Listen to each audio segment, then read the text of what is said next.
Hi, everyone, and welcome to Acting Sessions. My name is Marco DiGeorge. I am the co-founder and instructor at Truthful Acting Studios. We're an acting conservatory located in Orlando, Florida. And I'd like to come on from time to time and talk about different subjects related to acting or the arts. And today, I want to talk about something that is directly related to the arts, but also the human experience, because I'm a big believer that our human experience and what we do in life is also directly related to what we do in our art. They're tied together since art is a representation of the human experience. And so today's topic, what I wanted to do is talk a little bit about this thing called self-consciousness and how to overcome it. Because self-consciousness is something that does directly interfere with being an artist. So the first thing is what is self-consciousness? Because I think that's where we have to begin for if anyone is not familiar with that term. And self-consciousness is simply the heightened sense of awareness of oneself. It's when you're very aware of how you're being, what you sound like, what you're doing, your physicality. And it's typically represented in a form of anxiety. It's a fear of what's happening over here in you. And so that anxiety runs through you when we have these self-conscious moments and we worry. We worry about uh, just how we're doing things and are we doing enough and is what we're doing okay? And that's really what self-consciousness is. And so that's what we want to talk about today. We have a chat feature. If this is your first time with us on one of these sessions, we do have a live chat feature. Please jump in. If you have any questions, if you'd like to interact, please do that. It's moderated by Samantha, who's online now as well. And if you have any questions, put them in there, and I will do my best to answer as many as I can within the time that we have. So, with self-consciousness, as an actor, as an artist, one of the things that we learn is that the ability to take our focus from ourselves and put it outward on the world is one of the most important things. That's what allows us to engage in what we call the present moment experience. And as an actor, that's vital to be able to work moment to moment to moment, working off of what is actually happening around us. That's how, as an actor, we create moments that are very lifelike. They're very truthful. And self-consciousness, however, is a barrier because the self-consciousness pulls our attention back inward into ourself. But if we're focused on the self, we lose focus with the world around us. So this is a critical thing for us to deal with as an actor. And there's many things that cause that.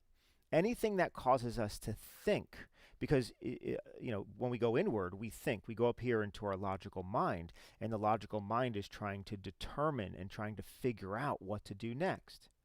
So, for example, as an actor, we have lines to learn. We have dialogue on a script that we have to learn. And to memorize those lines and to memorize them as deeply as possible, that helps us put our focus back outward. Because as an actor, if I have to think about what to say, or if I'm worried that I'm going to get the line wrong, or if I say the wrong word or the wrong line as an actor and I'm worried about that, my attention immediately gets pulled in. And the reason that's so important is when my focus is pulled in and I'm up here thinking, I disconnect from my outward focus. I'm disconnected from the world around me, and I stop listening. Listening, really listening, is one of the major keys to acting. Because in order for me to be truthful in my responses, I have to allow myself to really listen and then really respond. And then that allows me to stay outward with that. So I want to talk a little bit about self-consciousness, where it comes from, and then things that we can do as a human being and as an artist to overcome that. And then I'll get to some of the questions that you post here in the chat. I'll get to some of those once I'm done with this presentation. So the first thing I want to do is I want to talk about something called the duality of the human psyche, and I have other sessions that have specifically gone into this in great length. So if you want further detail than what we're talking about today, please check out one of those other sessions, and it's labeled The Duality of the Human Psyche. But for today, I just want to briefly go over where does this thing of self-consciousness come from. So the way we function as human beings, there's two sides to us, right, which is the duality. Let's take a look at the first side. So let's say this is a timeline that we're looking at right here, which, there's a past and there's a future on the timeline, and we exist right here in the present moment. We also call this the living moment because this is where we truly exist right here. So the first thing I want to look at is something called the logical mind. It's the first half of our duality. It's up here. It's logical thought, or also called our fear center, which I'll discuss more in a moment. So the way this works, the way our logical mind works, is that we have something called experiential input, meaning that we experience things moment to moment, and through those experiences, that input comes in and gets dumped into the logical mind. The logical mind is very much like a computer, and it takes the input that we give it, and then it churns through it, and we call that the experienced past. So any experience we go through, even like right now, information that's coming in, how you feel about it, your perception of it, all of that, but all the information coming in is being dumped into the logical mind. And the logical mind, like a computer, processes that information. And as it processes that, it's trying to figure out what's going to happen next, or something called the projected future. So it's trying to take all your information of what you've done in the past, all your experiences, all your knowledge, everything you have, and it wants to just know what is going to happen next. So it's doing this for a very good reason. So the logical mind its primary function is survival. That's what that is. And it needs as much information as possible to keep you safe and to allow you to survive in the human experience. So that's what it's looking out for. Now, the logical mind is binary in nature, meaning it's one of two states. Only one of two states exist. And in this case, it's trying to determine, is something safe or is something unsafe around you in your life? Because that's how it's going to help you either avoid something that's unsafe or allow you to pursue something that is safe. So it uses all collected logical information to make assumptions about the future and what may happen. But here's the thing, if the logical mind does not have enough information to deem something as safe, it considers it a potential threat.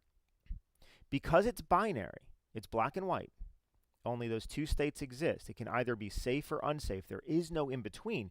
Because of that, it needs enough information to then swing that pendulum over to say, oh, this is safe.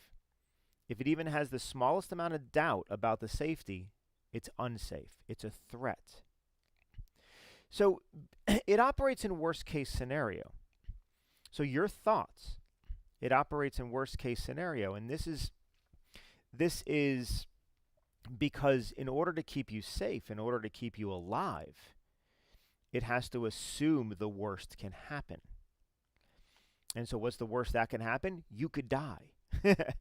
And so this is where we have these irrational feelings and irrational fears that overwhelm us, this high sense of anxiety. It comes because the logical mind is trying to figure out, well, I don't have enough information, so I don't know how to keep you safe, which means you could die from this. It's not true, or it's not necessarily rational, but it's how it works. So it uses fear as a tool to keep you safe. Fear is not actually an emotion. Fear is a physiological state of being. So in the physiological state, which is a heightened sense of it's a heightened sensory experience. It's allowing it allows you fear allows you to get to safety. Now, here's the interesting thing is all fear is the fear of death. All fear is the fear of death. So because of that, because we think in life we might have different stages of fear, or different types of fear, different levels of fear. Believe it or not, all fear is the same. It's the same physiological response which happens in our body. We can just rationalize it differently, but the feeling is the same.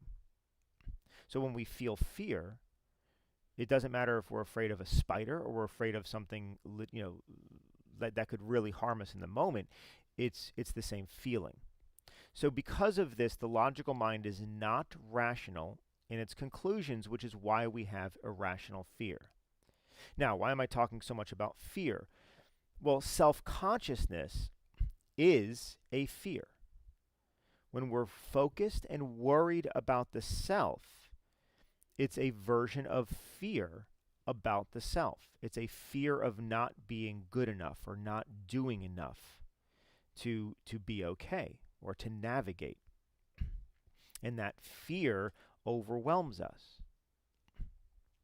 So coming back to our diagram, we talked about the logical mind, but now I want to talk about this little sliver. So the logical mind exists, if you look in the diagram, it exists in the experienced past and the projected future, but there's a gap because it doesn't exist in the actual living moment.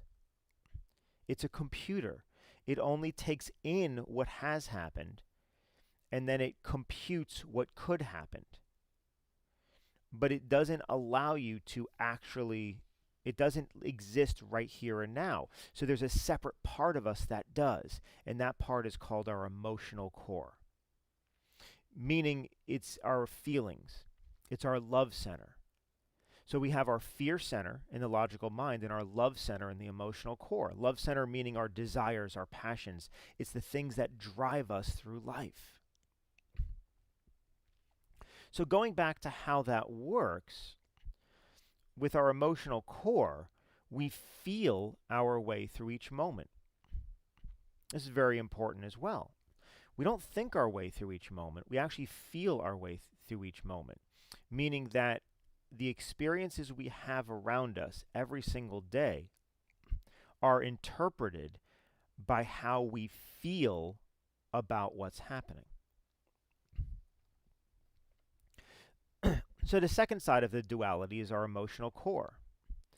Its primary functions, feelings, desires, passions, love. It drives and informs our awareness, which is also called our conscious mind. It's the part of us that is aware of what's happening around us. Well, how we feel in any moment, and especially how we feel about what's happening around us, drives our awareness to what's happening around us. We're aware and conscious of the things that we feel. We're also influenced by external stimulus, which is also our central nervous system. So if we feel cold, if we feel hot, if we're hungry, if we're tired, like all of those things also influence how we feel about any given moment. Our emotional core is not rational nor logical, and is often at conflict with our logical mind. Our feelings and our thoughts don't always align, and sometimes you might even hear those two voices inside of you. You have a feeling that you really want to do something, but you have a logical thought that says, no, you shouldn't be doing that. or no, you're not ready.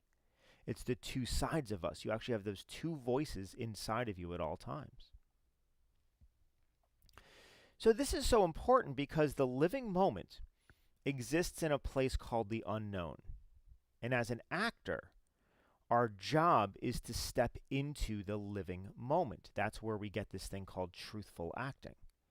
Is we have to exist, pull all of our focus to the right here and right now. But unfortunately, when we step into the unknown, the logical mind equates that to death. Because there's no information about the unknown, about what's going to happen or what could happen, the logical mind automatically thinks and assumes you could die. So it injects you with that level of fear.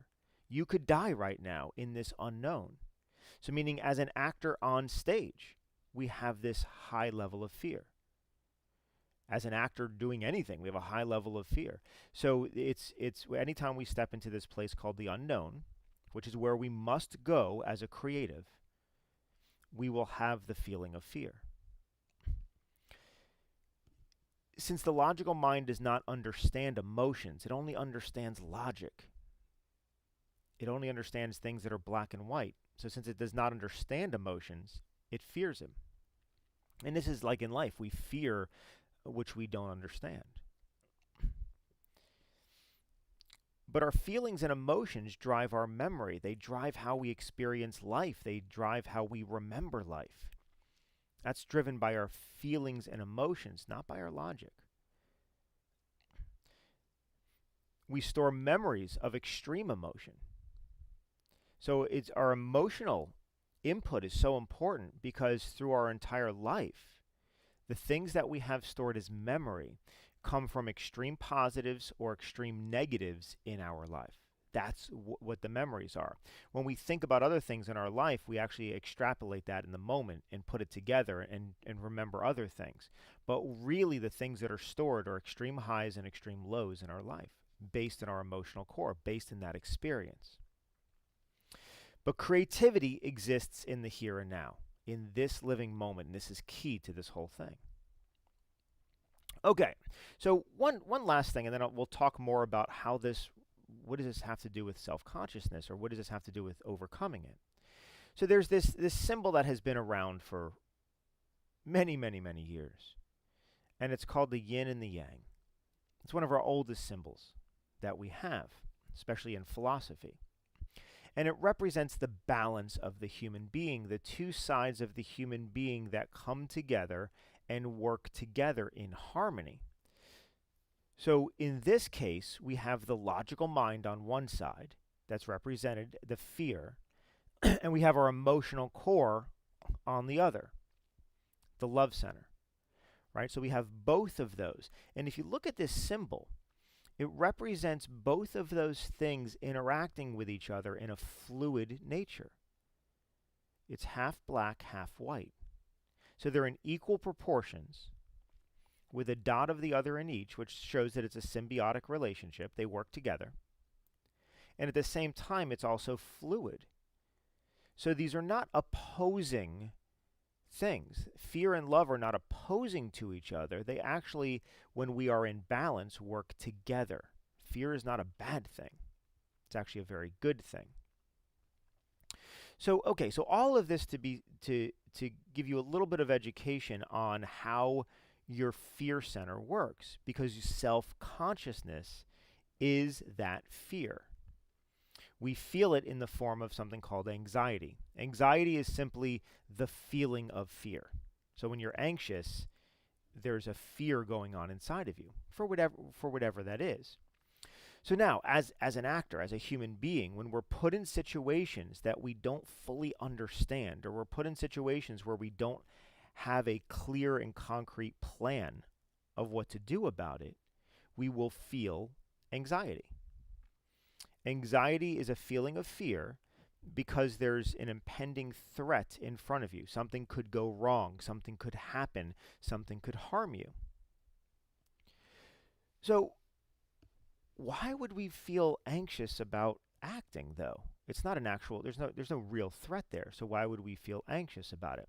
Well, this goes back many, many, many years ago, thousands of years ago, uh, to a part of our ancient self, meaning it's a version of the human being that existed before we were so interconnected, before we had big cities, before we had mass transport or an easy way to travel between cities, even before there was any sort of technology. It was back when we were tribal. So if you go back when human beings were more tribal, they lived in small communities around the globe. And when you were in one of these small communities, it was very well known, instinctive in the human being, written in our DNA, that we needed to be part of that community. Because if we were not part of the community, we would not survive on our own. And so this happens over thousands of years. And while our DNA does adapt, our DNA, it changes over time. It takes about 1,000 years for that DNA to become adaptive. It doesn't happen very quickly. So if we fast forward to today, even though we have all of this wonderful technology that we're using and we're so interconnected with each other, we're never really alone. However, we still feel, because we're operating off of DNA from 1,000 years ago, we still feel that every interaction we have is life or death vital. And so now, if we think about public speaking, standing up in front of others and speaking, well, this is the number one fear of human beings. It's the number one fear because we're working off of that ancient DNA, which tells us that if one person doesn't like us, we could be kicked out of the community and we could die. It's not rational, because of course that doesn't exist like that anymore, but we still operate that. Our inside of us, our logical mind and our physiological being still operates based in that. So now, as an actor, we want to stand up on stage and we want to do what we do. We're not only taking ourselves as a human being, but we're taking ourselves as a human being and putting lights on us. We're putting focus on us. We're having an audience, if it's on stage, watch us. Or if it's on film, we're recording it on camera. So we're bringing even extra focus to the self. It heightens our self-consciousness. It heightens our fear about who we are and whether or not we will be accepted by those around us. We worry about that. We so want to be accepted. It's part of our, what we call primal instincts. It's a primal desire to be accepted, to be loved, to be understood. And we have primal fears as well. Our primal fear is a fear of death, fear of rejection, and fear of being not good enough. These are, again, written into our DNA. It's in our code, so to speak. So it's not something we can easily avoid. But what we want to do is learn how to navigate it. So as an actor and as a human being, we are very self-conscious. And we live in a world today that heightens that self-consciousness. Social media puts extra focus on self-consciousness. A comment on something you post can make you feel good or can make you feel bad based on what someone says. If one person, a stranger from across the globe, doesn't like what you're doing, it all of a sudden, we feel it reflects on who we are. And it increases our self-consciousness. So this is where all of this ties in as a human being and as an actor. So it's like, okay, so what can we do? What is something that we can do? Well, as I talked about the two things, I talked about the logical mind, which is the focus up here, right? It's the thought. It's thinking about things that have already happened. It's worrying about what you're going to do next. It's up here in your head. But the other half of us, the emotional core, is existing in this moment. Self-consciousness comes from thought. It comes from the logical mind that invokes fear. Fear comes from thinking or worrying about what's going to happen next. The self-consciousness is a thought. It's a comparative thought that we are not good enough compared to those around us. So the way out of this is learning how to take our attention off of the thought and put it back on this moment right here and right now. It's what we call outward focus in the work. In the studio, we teach it, we call it the core, because it's actually it's the core of who we are as a human being, but it's also the core of the work that we do. It's at the center of everything that we do, is outward focus. And so if we're able to work on keeping our focus on this moment, we can reduce this thing called self-consciousness, the worry of the self. Now, this is not easy to do, and it takes quite a bit of training to get there. And when I'm working with students, this is a pivotal part of the work that we go through over and over and over. And I talk about it just about every class, of the importance of getting the focus outward. Because if the focus is not outward, it's inward. It's one or the other. There's no in between those two things, right? Where our focus is either on right here, right now, or we're thinking about other things. And just, how many of you maybe have been, even though we're physically here right now, even in this moment, in this conversation, we're physically here right now, but you're thinking either about something that has already happened in your life, or you're thinking about what you have to do next. You're thinking, either about, oh, I got to remember to do this, or I have to remember to do that, or, oh, yes, I have this deadline coming up. We're thinking about the future. So it's our mind, our logical mind is constantly pulling us in those directions. But when we're pulled in those directions, it increases this fear inside of us, the worry that we're not going to get things done, or we're not good enough to get things done. The way out of this is to really work on the present moment experience. Right here, right now. That is one of the secrets to acting, is allowing yourself. You can't force yourself. You have to allow yourself. It's a relaxing into it to be right here in this moment. So like we had a question, how do we overcome self-consciousness to be the best actor? Well, this is exactly it. It's working on this thing called outward focus. Because as an actor, if I'm performing with my other scene partners, my job is to give them all of my attention, give them all of my focus. But if I'm going to give them all of my focus, I'm taking it away from me. Meaning I can no longer think or worry about what to say, how to do it, how to sound, what my arms are doing, what my body's doing. I have to let all of that go and simply be here now and really listen and really focus on the world around me, including my scene partners. That gives me the ability to then, if I'm really listening, to hear it as if for the first time, allow it to come into me, into my feeling center, have a reaction to what's being said, and then respond back, really talk. But when I really talk, I'm not simply reciting lines that are in my head. That's logical. I'm actually saying something to another human being in the here and now. The great actors make it look easy. They can have authentic conversations in their dialogue. They make it look like, oh, they're just talking to each other. And in many ways, they are. But it takes an incredible amount of training to get there, to really work on outward focus. Because so many things in an actor's life pulls us inward. It pulls us into here. So to practice the core. So in order to practice this, ideally in a class setting, you work on this, or with other actors that are training in the same way, you work on this.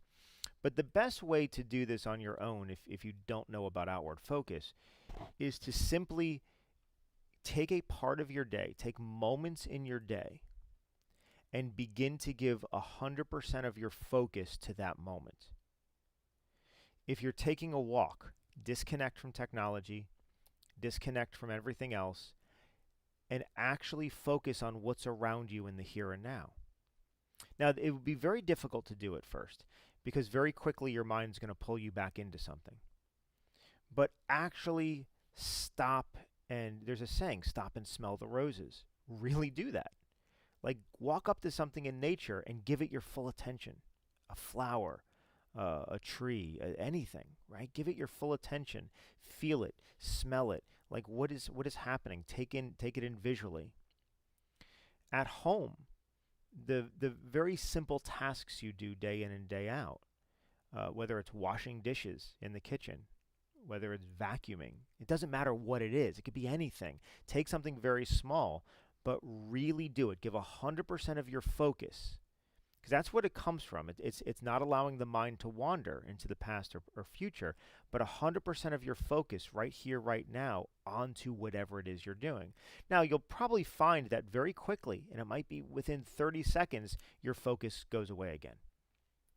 The mind is very strong. It has a very strong pull. But then you have to then put the focus back on it. When you're eating, give 100% of your focus to whatever it is you're eating or drinking. Like, really savor the taste. It's amazing how different things will taste if you focus on those senses. If you focus on the here and now.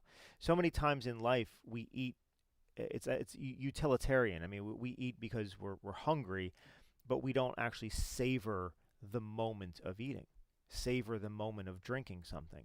But if you're drinking something, you're eating something, take that time, put 100% of your focus on that moment, see how that changes. These are many small ways that you can do that if you're not training with other actors in exercise work. And it's something you can do on your own. It's something you can do every single day, multiple times in the day. And if you really start working on that, what you'll find is that as you practice it, you'll have longer and longer stretches of time that you will be able to put your focus outward. This is one of the things that is also used when someone is dealing with high anxiety. Anxiety is the feeling of fear. But someone that is dealing with an accelerated amount of anxiety, a heightened form of anxiety, the anxiety seems to take over. In a sense, we're feeling fear when seemingly it feels, or rationally we shouldn't be. And so, and even sometimes we have these things called anxiety attacks. Anxiety attacks, which is when we're subconsciously, so we're not really aware of it, but subconsciously we're focused on the self and we're worried, fear is setting in about something. Usually we don't know what, but it's setting in. And so we feel a heightened sense of reality. And it's unsettling because there's no reason why we're feeling that in the moment. It's what we call an anxiety attack. We feel fear, but for no rational reason. And it can be kind of crippling. And what an anxiety attack really is, when we feel anxiety, when we feel fear, it's a heightened sensory experience, meaning all of our senses are heightened for a brief period of time. So we get cold, we might even start shaking a little bit. Smell is heightened, taste is heightened, hearing, sight, all heightened. We feel it in our body. It's like a tingling in our body. It's because our whole sensory system has been heightened. Now, fear heightens our senses so we can be aware of everything around us and we can escape to safety. But when we have an anxiety attack, we don't know why we're afraid. We don't even realize that it's fear that's happening. And so because there's nothing that we're rationally afraid of in the moment, we don't know how to escape to safety. So it ends up turning inward. And our anxiety attack it's us. We don't know what to do. So the way out of that, and this is a form of self-consciousness, and the way out of this is to ground ourselves into the moment. And what we do, because all five senses are heightened at the same time, it's very overwhelming to us. So what we do is we put focus on one sense at a time. And so part of it's, there's a routine called 5 for 5 where we focus for 5 seconds on each individual sense, right? Our 5 senses for 5 seconds, and then we rotate through. So for example, you would lay on the ground and just put your hands, whatever it is, whatever the surface of the ground is, really feel it. And for 5 seconds, you really just focus on touch. What does that feel like? And then after that 5 seconds, you can look upward and just focus on sight. And for 5 seconds, take in what are you seeing, specifically, detailed. And then for 5 seconds, we smell, right? And you can for just what are you smelling in the world around you? And what it's doing is, instead of having all 5 senses in overload at one time, we're trying to bring it down to one at a time, giving you a little more control over that. And then it can lessen, what you're feeling. So, so what if you're afraid of people judging you? How do you overcome that? That's a great question. And as far as I was talking about earlier, judgment is one of the big primal instinctive things that we have inside of us. We are so afraid that people will not like us. Because ultimately, what people think about us, it really doesn't matter. Outside of maybe a small circle of what you have, the mass audience, it doesn't matter whether they like you or don't like you. But we worry about that. And we worry about that judgment. So once again, with the fear of judgment, there's nothing we can do. So in our art, let's say as an actor, there's nothing we can do about if someone likes our art or they don't like our art. But that's not our job. Our job is to fully invest ourselves in the art, present it to the audience, and allow them to make a decision, allow them to make a choice. It's okay if someone doesn't like what you're doing. It's okay if they don't like your character, or they don't like your acting, or they don't, that doesn't matter. The only thing that matters is how much have you invested inside of the art. And again, this is a form of outward focus, of putting your focus on the journey, on the creation of whatever it is that you're creating, and not on any sort of result of what happens when it's done. And so that's something that is, I wish I had a magic pill, right? I wish I had here, take this or do this, and it fixes it immediately. Because this is psychology, this takes time. One of the things that we do in class, and we talk about, and it's right in our very first class of our Meisner 1 class, which is the beginning of our program. One of the things that we do is we give students these 3 words. And the 3 words are, I am enough. I am enough. I'm going to put that in the chat for you all as well. And so I am enough allows, we feel in life many times that we are not enough. And this is self-consciousness. This is anxiety. This is self-judgment, self-criticism. And so we feel that we are not enough. And so we need to combat that in some way, because there's so many things in life that tell us we're not enough or make us feel we're not enough. The judgment around us makes us feel we're not enough. And so we need to work on the self. A simple way to do that is saying to yourself every single day, I am enough. And you can put that, I always recommend to our students, write it somewhere where you see it every day. Write it in your journal, put it on as your phone screensaver, put it on the mirror in the bathroom. I mean, put a sticky note in your car. I mean, it doesn't matter, but look at it every single day. Those words, I am enough. The reason those 3 words work, if you say them every day, the reason they work is because they're not it's not a strong enough statement for the logical mind to fight against. The logical mind is always going to look for a way to say, oh, no, that's not true. You're not enough because this, right? It's the judgment.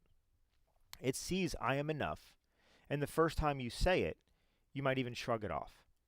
Okay, I am enough, and you shrug it off because you may not fully believe it or you may not fully feel it, but you're like, all right, I'll do the exercise anyway. But when you do it day in and day out, week in and week out, all of a sudden, after 3-4 weeks of doing this, it starts to work on you. It takes about 3 full weeks, almost into 4 weeks, to form what we call a habit, something that's habitual. Well, when something starts to form a habit, it works on you from the inside. It's almost something that you begin to need, you begin to feel. So by saying, I am enough every single day, at first you may not believe it or you may not think it's doing anything to you, but it seeps inside. The logical mind allows it to come in because it doesn't see it as a threat. But then all of a sudden, it starts working on you. And then one day you say it, yeah, and you do believe it. You do feel better about it. You're like, you know what, I am enough. And then that builds to feeling more confident. That builds to having a better self-image, to not being so critical of yourself. And it's those 3 words. It's so simple. It's so simple that it's easy to say, I don't even want to try it. But I would encourage you all to try it. I am enough.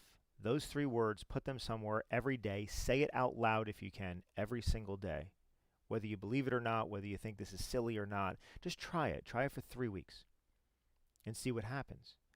That's how we get through some of these things and get to the other side of some of these things. So how do we overcome severe stage fright? So stage fright, this is a very real thing. And this is an extreme form of anxiety. It's an anxiety attack, essentially, that happens right before you're about to perform. So let's say you're in a play, and it's coming close to you presenting, going on stage, and all of a sudden you're hit with an anxiety attack. It's what we call stage fright, right? It's the fear of the stage.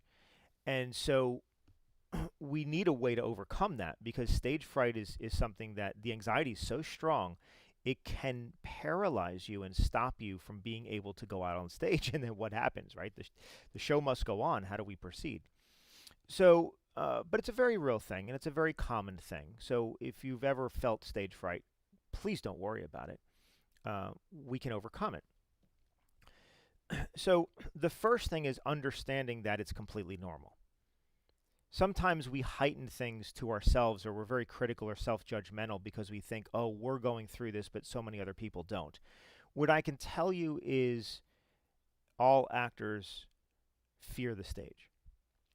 Not in a bad way, but actors feel anxiety while they're on stage. Because anything that we do in life that is important to us, we will feel anxiety while doing. I get anxious every single time before I teach a class. I get anxious every single time before I perform. Anything, because I care about those things. They're very important to me.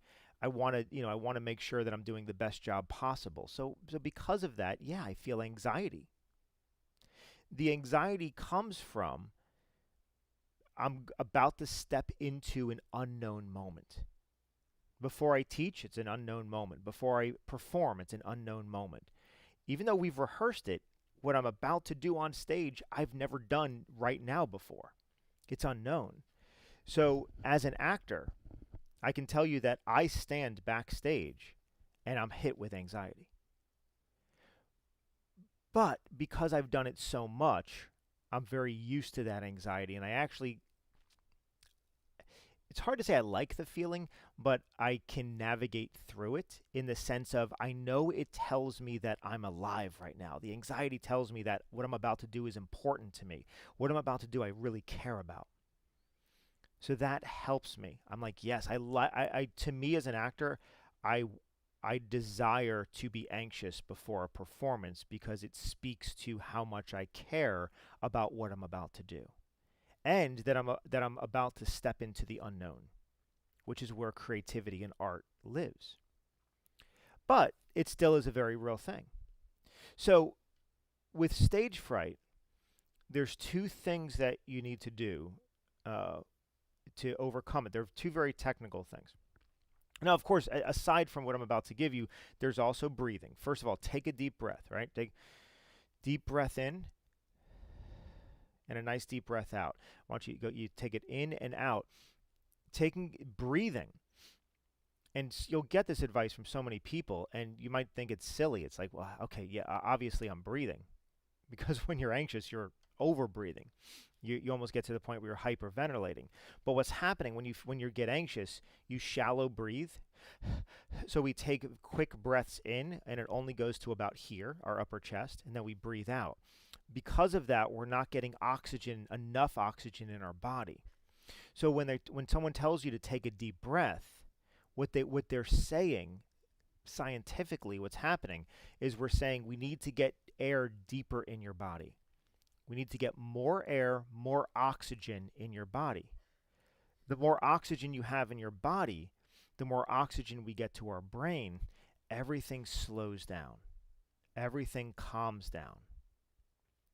So this is a critical thing that you can do. So first of all, breathing. Take a deep breath. Really give yourself permission to do that. Take a few deep breaths. You can do in through the nose, out through the mouth. Deep breath. So do that a few times. You can even try the 5 for 5, like I said. Activate the 5 senses for 5 seconds as you're breathing. Just ground yourself into this moment. And then when you're going to perform, there's two things you need to worry about. Because as an actor, I'm about to go on stage, and I have 100 lines of dialogue that I need to say. And I'm like, am I going to remember any of that? The first thing I need to know is, what is my first line of dialogue? What do I need to say? What is that? And it's like, okay, my first line is good morning. Great. That's all I need to know. What's my first line? And what am I doing? Like, is there any sort of physical activity? Am I supposed to walk out on stage and pick something up, put something down? Am I taking off a jacket and hanging it up? It's like, okay, yep, that's what I'm doing. It's like, okay, so all I need to do is walk out on stage, take off my jacket and hang it up, and say good morning. That's it. So we simplify down what we're about to do into the very next minor step. That one thing, because we're overwhelmed, and the stage fright comes from being overwhelmed by the full entirety of what we're about to perform. But if we simplify it down, say, well, I can walk out and take off my jacket. I can do that. And I can say good morning. Right? It's all I need to remember. Good morning, good morning, good morning. That's it. I walk out, take off my jacket, say good morning. I can do that. That's it. I'm going to put all of my focus on that. Because I know that once I walk out, take off my jacket, and say good morning, I'm going to get pulled into what we call the river of creativity, the flow of the scene. I will be pulled into it.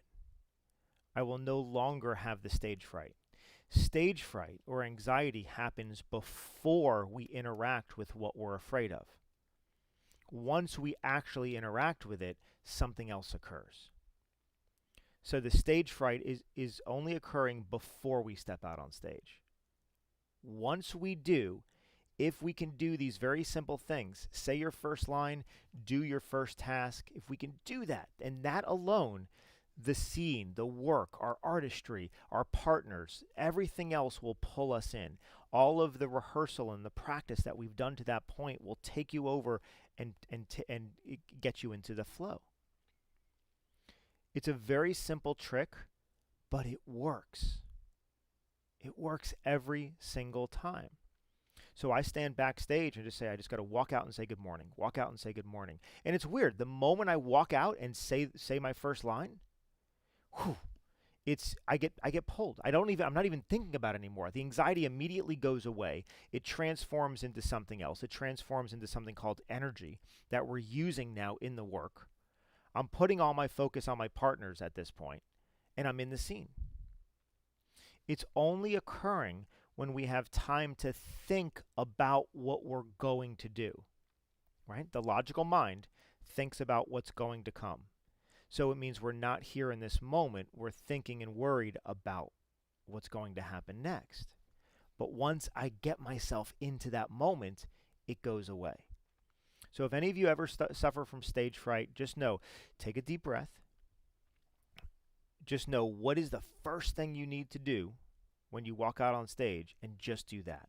And trust, with everything you have, trust that you're going to get pulled into the rest of the scene.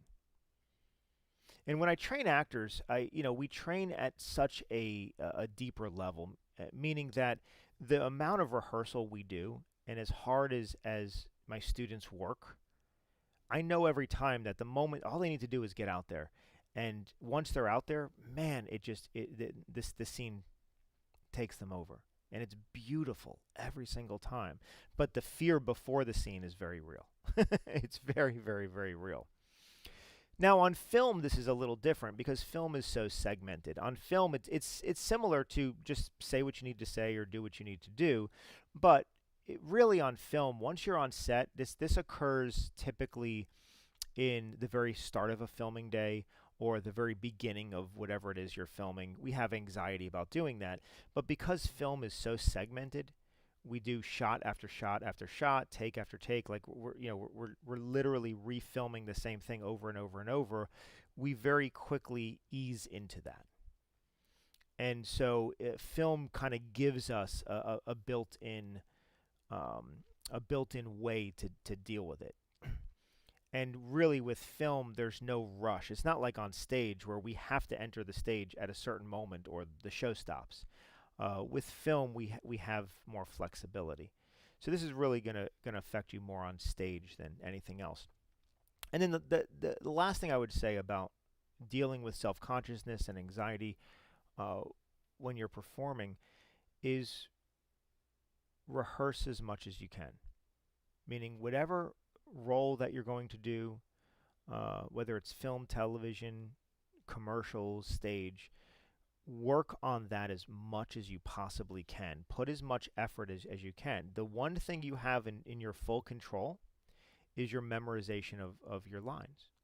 If you have lines for a play or for a film, memorize them, but don't stop memorizing. I mean, go over them so many times that they are instinctive inside of you.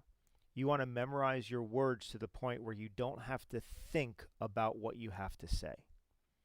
It's almost like some songs that you might have. I mean, you know the song so well, you don't have to think about the lyrics, you just sing the lyrics. Well, that's what we want from our dialogue.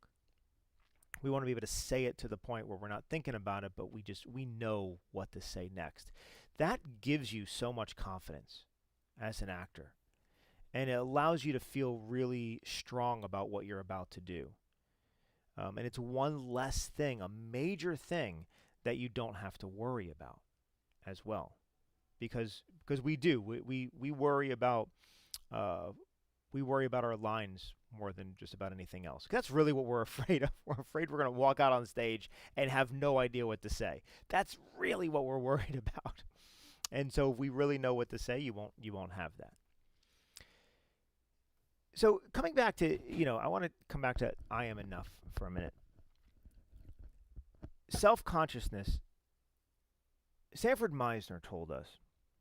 Sanford Meisner is one of our modern-day grandfathers of acting. It's one of the main approaches that are taught in acting, and what I teach at Truthful is based in Sanford Meisner's approach. And he created an approach that is founded in behavioral psychology.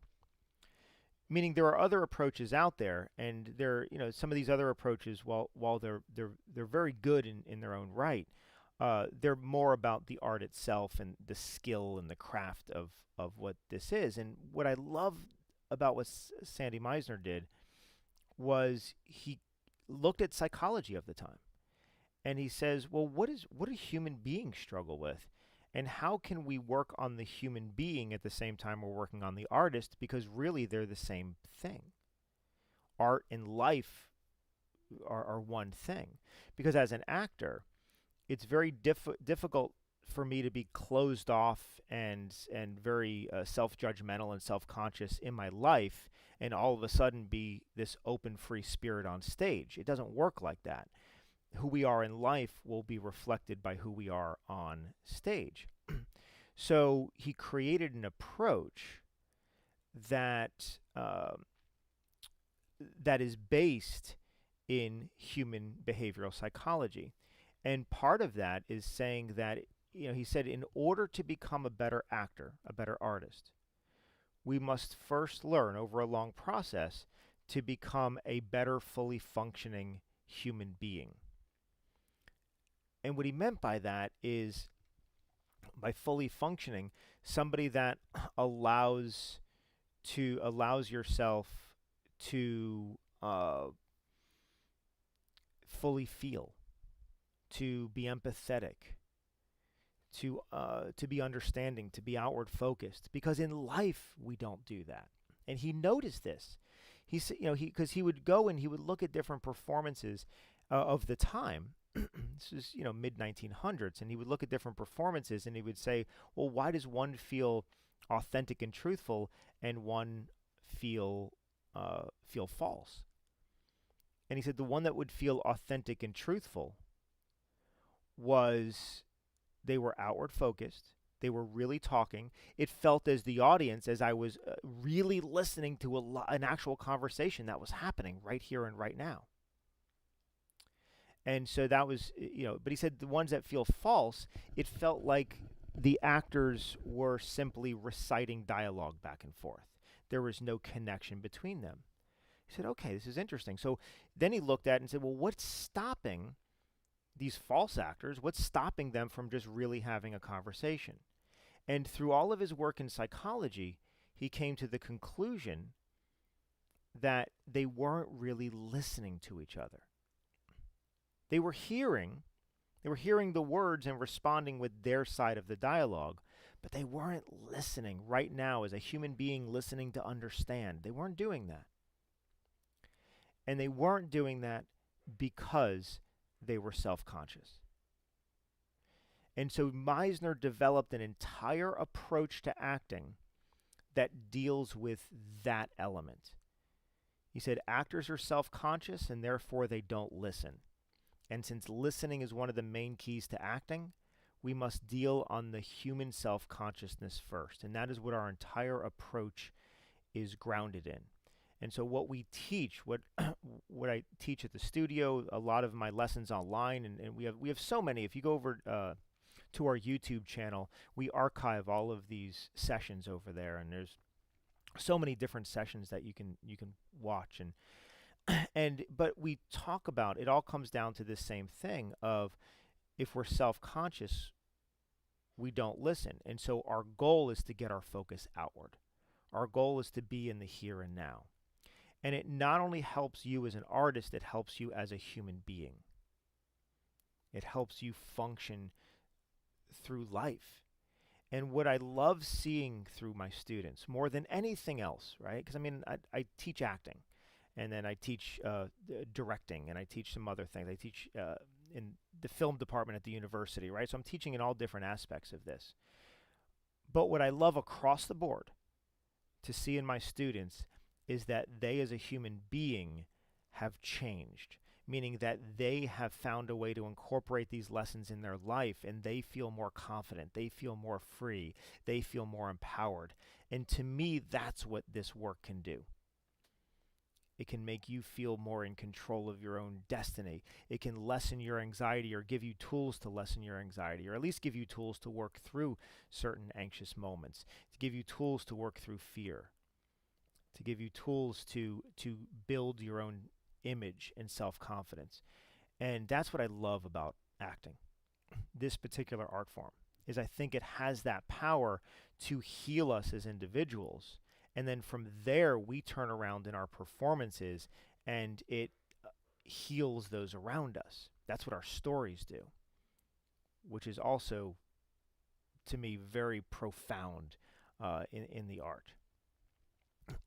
So it's amazing how quickly time goes. But if you have any other questions, we have to wrap this up. We're on from time to time. I'll be announcing the next acting session soon, and you can check out our website for that, what that session is going to be, when, and how to sign up for that. You can go to our YouTube channel and look at all of our previous ones as well. We're posting on there. But if you have any other questions more specifically to us, to our program, what we do, or anything else, please feel free to reach out to us. You can reach out, you can email us at info@truthfulacting.com, or you can call or text us at the number below, and you'll reach Samantha. That goes directly to Samantha, who's been moderating this all along, and she will get back to you. And we love to hear from everyone in the industry, whether you're one of our students or not. If you have a question, please let us know. And there'll be more things. I try to vary the topics that that we talk about on these sessions. So we'll be continuing through that. Hopefully, in a few weeks, we'll be back. But thank you so much for being here with me today. I really appreciate having you all on with me and answering as many questions as I could with you.